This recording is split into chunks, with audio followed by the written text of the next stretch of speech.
할렐루야. 말씀을 깨닫는 은혜와 깨달은 말씀대로 순종하는 축복의 일상이 다시 시작되는 은혜를 누리시기 바랍니다. 오늘 말씀은 디모데전서 6장 15절 16절입니다.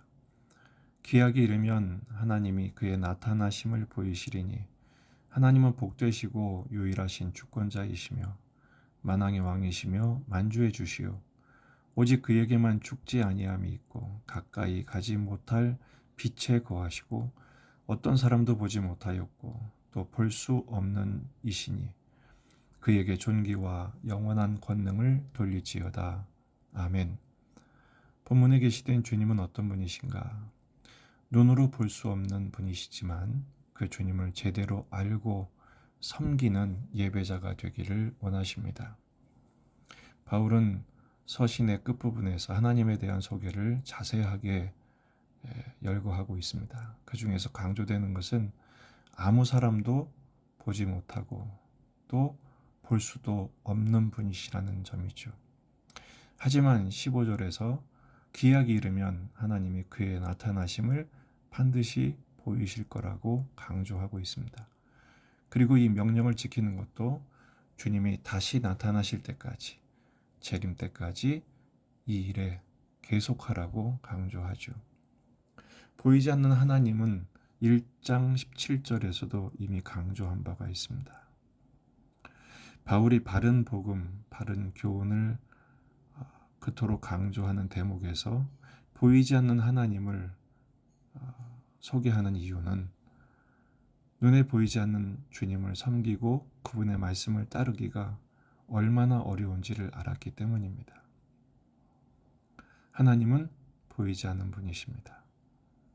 그 하나님을 제대로 섬기는 것은 훈련과 다짐과 열심히 있으면 어렵죠. 왜냐하면 이스라엘이 망한 이유가 안 보이는 하나님을 버렸기 때문입니다. 눈에 보이는 우상, 금송아지를 선택하고 섬겼기 때문이죠.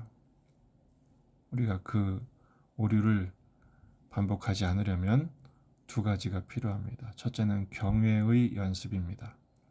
보이지 않는 하나님을 경배하고 예배하며 순종하는 삶을 계속해야 하죠. 그렇게 하려면 눈에 보이는 것에 위로받고 싶은 욕구, 눈에 보이는 것을 의지하고 싶은 본성과 싸워야 합니다. 천주교는 각종 신상을 세워놓고 그 앞에서 절을 하죠. 예배합니다. 눈에 보이니까 쉬워요.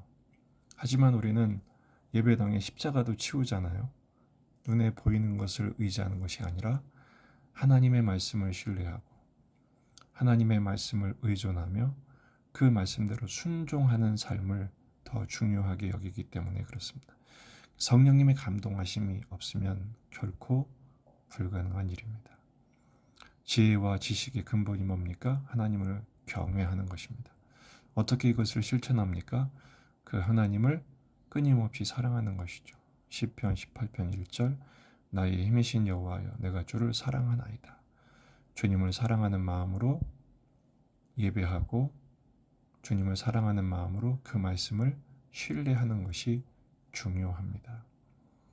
두 번째는 친밀한 관계를 지속하는 것입니다. 주님이 반드시 나타나신다고 했는데 그때 우리 주님을 어떻게 알아볼까요? 우린 주님을 직접 본 적도 없고 그분의 목소리를 들어본 적도 없는데 어떻게 알아볼 수 있을까요?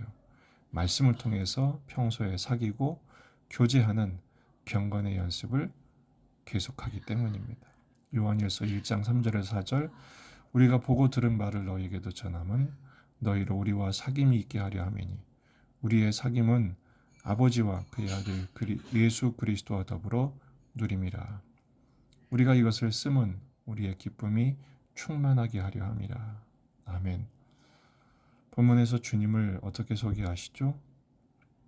그분은 복되신 분이라고 소개하고 있습니다. 주님과 동행하는 것이 축복입니다. 주님의 말씀으로 교제하는 것이 복입니다. 오늘 종일토록 주님의 임재와 동행의 기쁨을 누리며 말씀대로 순종하는 축복을 누리시는 복된 날 되시기를 바랍니다.